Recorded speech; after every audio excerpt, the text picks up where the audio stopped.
नमस्कार, स्वागत है आपका। आप देख रहे हैं सी न्यूज़ भारत। मैं हूं आपके साथ इशिता। वक्त हो गया खास खबर का। खबर नांदेड़ से है, जहां जिले के रहने वाले विनय कुमार सखाराम खेड़वनकर के वडिलोपार्जित के 2 घर हैं। ये दोनों घर संयुक्त परिवार की संपत्ति हैं। विनय खेड़वनकर और विजय खेड़वनकर के भांजे ऋतुज ज्ञानेश्वर जोगी ने इन दिनों घरों के डुप्लीकेट दस्तावेज और हस्ताक्षर करके अपने नाम करवा लिया है। विनय खेड़वनकर के परिवार के किसी भी सदस्य को बिना बताए ऋतुज ज्ञानेश्वर जोगी ने गैर कानूनी रूप से ये घर अपने नाम करवाकर खेड़वनकर और सिडको ऑफिस को धोखा दिया है। विजय खेड़वनकर के छोटे भाई विनय कुमार सखाराम खेड़वनकर का कहना है कि विजय खेड़वनकर की मृत्यु इसी वर्ष हो गई है और वे चाहते थे कि ये घर उनकी बेटी हर्षा खेड़वनकर के नाम पर वारिस के तौर पर किया जाए। इस पर उनके भांजे ऋतुज ज्ञानेश्वर जोगी ने खेड़वनकर परिवार को बताया कि ये घर उनके नाम पर है और उन्होंने इसे अपने नाम पर करवा लिया है। विनय कुमार खेड़वनकर ने स्थानीय पुलिस को दिए शिकायती पत्र में ऋतुज ज्ञानेश्वर जोगी पर आरोप लगाया है कि उनके द्वारा धमकी दी जा रही है।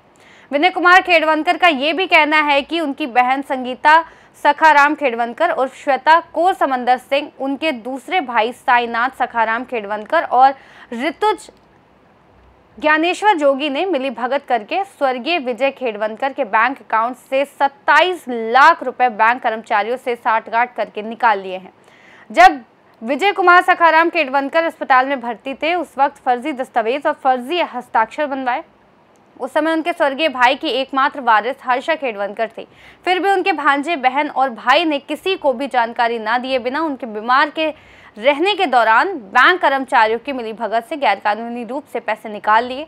उनके स्वर्गीय भाई के नाम पर जो घर था, उसे भी इन सभी ने मिलकर धोखे से अपने नाम कर लिया।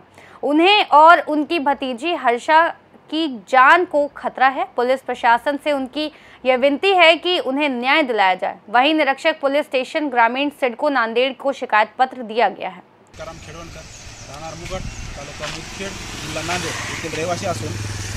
मी आज पोलीस स्टेशनला आलो होतो माझी कंप्लेंट द्यायला, कारण माझा भाचा नामे ऋतुज ज्ञानेश्वर जोगी याने सिडको येथील असलेले ND 41B310/5 व 6 हे माझे वडिलोपार्जित वडिलांच्या काळात घेतलेले एकत्र कुटुंब असताना घेतलेले घर, आज एक घर त्यानं सिडकोच्या खोट्या कोरोनातील पकडून खोट्या नाट्या सह्या करून हे घर आमच्या मयत झालेल्या विजय सखाराम खेड़वनकर नावाच्या भावाचे घर घेतलेले आहे। आणि सखाराम रोडजी खेड़वनकर हे माझे वडील हे आज 17-18 वर्षापूर्वी मयत झाले होते। त्यांचं पण घर आता बळकावण्याच्या याच्यामध्ये आहे। तर आता माझा भाऊ विजय सखाराम खेड़वनकर मुगटमध्ये दिनांक 24/2/2025ला एक मयत झाला। तर मग आता त्याच्या वारस असलेली हर्षा विजय खेड़वनकर, त्याची मुलगी, तिच्या नावानं मला घर करायचं होतं। तर माझ्या भाच्याला विचारलं की बाबा हे घर मला असं करायचं आहे। त्यानं मला तुझं पहिलं घर एक मी घेतलं आहे म्हणला हर्षा विजय सखाराम खेड़वनकरचं, आणि तुझ्या बाबाचं असलेलं घर पण मी घेतो म्हणला। तुला काय करायचं ते कर, घर भेटणार नाही तुला काय वाकडं करायचं ते कर, आणि पुन्हा जर माझ्या घराच्या बद्दल काय विचारलास तर तुला खतम करेल आणि तुझ्या पुतणीला हर्षाला पण खतम करेल।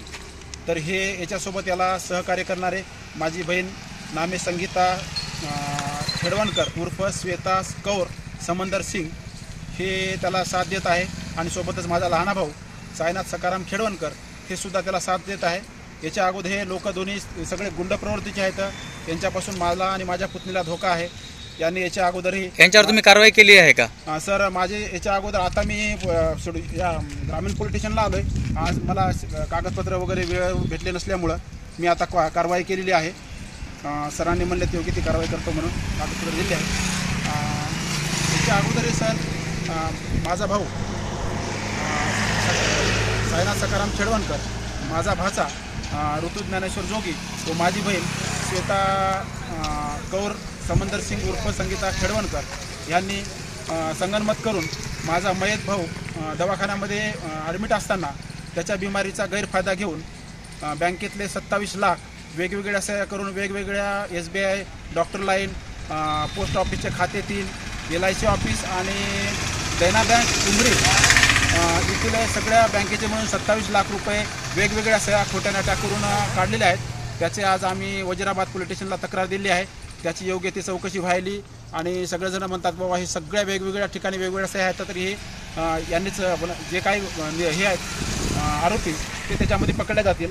आणि याच्यानंतर ज्याच्या 50-53 लाखापैकी 27 लाख तर काढलेत, तर बाकीचे जे नॉमिनी आहे उरलेली, एकमेव माझा विजय सखाराम खेडवणकर, मयत झालेल्या एकमेव भावाची हर्षा विजय खेडवणकर नावाची एकुलती एक वारस असताना त्यांनी जेवढे उर्वरित रक्कम आहे 20 लाख रुपये ते आमची आई मनोरमाबाई सखाराम खेडवणकर हिच्या नावे 3 दिवसात केले आहे. सर हे आहे कारण आणखी बऱ्याच प्रॉपर्टीचे माझ्या मुगट येथील असलेले, माझ्या आईच्या नावावर असलेले, आम्ही लहान असताना एकत्र कुटुंब असताना माझ्या वडिलांनी घेतलेली 3 एकर शेती, हे पण माझी आई या संगीता किंवा साईनाथ खेडवणकर किंवा ऋतुज ज्ञानेश्वर जोगी याच्या नावावर करून इथून निघून जाणार आहेत. आणि जे घर आहेत माझ्या मुगटला 4 घरं, त्याच्या घरापैकी आम्हाला एकही कब्जा दिलेला नाही. आम्हाला सगळं घराच्या बाहेर हाकलून दिलेलं आहे आणि ते आता ते सुद्धा घर विकून पंजाबला निघून जाणाऱ्याच्या तयारीत आहेत. आता आम्ही मुदखेड पोलीस स्टेशनला आणखी दिली नाही सर कंप्लेंट, कारण आम्हाला समजणं आलं की आम्ही काय करावं. कारण एकाच वेळेस जायजात आहे सिडको नवीन नांदेड इथे 2 घरे, मुगटला 4 घरे, मुगटला असलेली 3 एकर शेती, हे सगळं हर्षा विजय खेडवणकर माझी एक पुतणी, तिच्या नावे असलेली रक्कम यांनी सगळे एकदाच हडपण्याचा प्रयत्न केला. त्यामध्ये माझी आई मनोरमा सखाराम खेडवणकर हिचा पण हात असू शकते.